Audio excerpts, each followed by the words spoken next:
All right, today we're going to jump right in and dissect the technical battle that's happening inside one of the market's most watched stocks, NVIDIA. The big question on everyone's mind is it about to blast off to new highs, or is it on the verge of a breakdown from just pure exhaustion? Let's get into it. So let's start with this number. As of October 18th, NVIDIA is trading at $183.22. Now, on its own, that number doesn't tell you much, right? But the context, well, the context is everything. And that's why it matters. We are right there, knocking on the door of its peak for the year. This is a really critical spot. I mean, the next move from here could set the tone for months. So understanding the technicals right now is absolutely crucial. Okay, so before we can figure out where this stock might be headed, we've got to know exactly where it stands today. Let's zoom out and start with the big picture. This chart here gives us our first major clue. Look at that. The stock has already run through nearly 90% of its entire 52-week price range. To put it another way, we're in the top tier of its performance for the whole year, a territory where every single move gets magnified. But here's where it gets interesting. If you take all of the technical signals and throw them into a pot, the overall picture comes out as, well, neutral. Kind of weird, right? Despite that incredible run-up, there's this hidden conflict brewing just under the surface. And that's where the real story is. It's all in the details. So let's start with the good news, the case for the bulls. In this section, we're going to look at all the evidence that suggests NVIDIA's powerful uptrend still has plenty of gas in the tank. And to do that, you've got to understand a basic tool called moving averages. All you really need to know is that these are lines on a chart that help smooth out all the noisy day-to-day price swings, giving us a much clearer look at the actual underlying trend. Is it heading up or is it heading down? And when you look at NVIDIA, wow, the answer could not be clearer. The current price is sitting comfortably above all of its major moving averages. I mean, this is classic textbook stuff. It's strong evidence of a really healthy long-term uptrend. The bulls definitely have this in their corner. And it's not just about the price action itself. We're also seeing really strong signals from what we call accumulation indicators.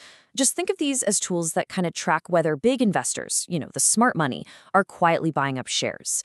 The fact that these are positive suggests those big players are feeling confident. And this visual just drives the point home, doesn't it? Just look at the gap between the current price, way up there at $183, and its 200-day average, which is all the way down at $145. That is not just a trend, folks. That is a powerful statement about how much momentum this stock has had. Okay, but every good story needs a little conflict. So for Section 3, we're going to decode the warning signals. This is where that simple bullish story starts to get a whole lot more complicated. Here's a great way to think about what might be happening. Imagine a marathon runner. They've been leading the entire race. They're still way out in front of everybody. But if you look really closely at their stride, you can start to see they're getting tired. The lead is still there, but the power behind it, it's starting to fade. This slide just lays out that tug-of-war perfectly. On one hand, you have the long-term trend, which is clearly bullish. But on the other, you have a short-term momentum indicator, the MACD, and it's flashing a warning. Put simply, the MACD tells us if the recent price moves are getting stronger or weaker. And right now, it's telling us they're getting weaker. So while the overall direction is up, the immediate energy is pointing down. Now, I want you to just look at this number for a second, 16.7. This number right here, it might be one of the most important pieces of data in this entire analysis. So, this is the stock's ADX score. It's a tool that measures trend strength. A low score, and anything under 25 is considered low, suggests the trend is pretty weak. At just 16.7, this is a major red flag that powerful uptrend we were just talking about is seriously losing its steam. It's like the engine is still running, but it's not generating much forward thrust. And there are other signs that point to this fatigue. Trading volume slowing down, and maybe most importantly, an indicator that compares buying pressure to selling pressure.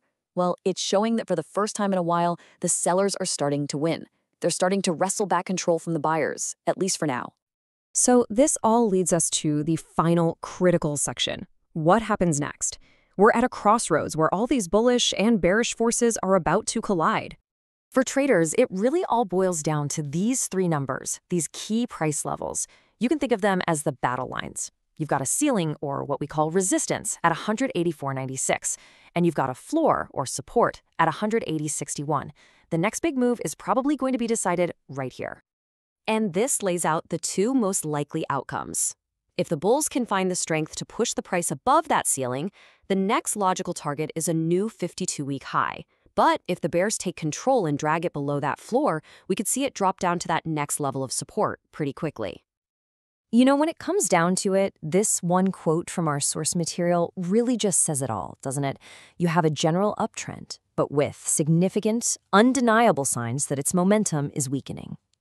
Which leaves us with this final burning question. You've got the bulls, who are trusting that long-term trend, and you've got the bears, who are pointing to that failing momentum, and they are locked in a serious tug-of-war. So is NVIDIA's next big move going to be a breakout to new heights, or a breakdown from exhaustion?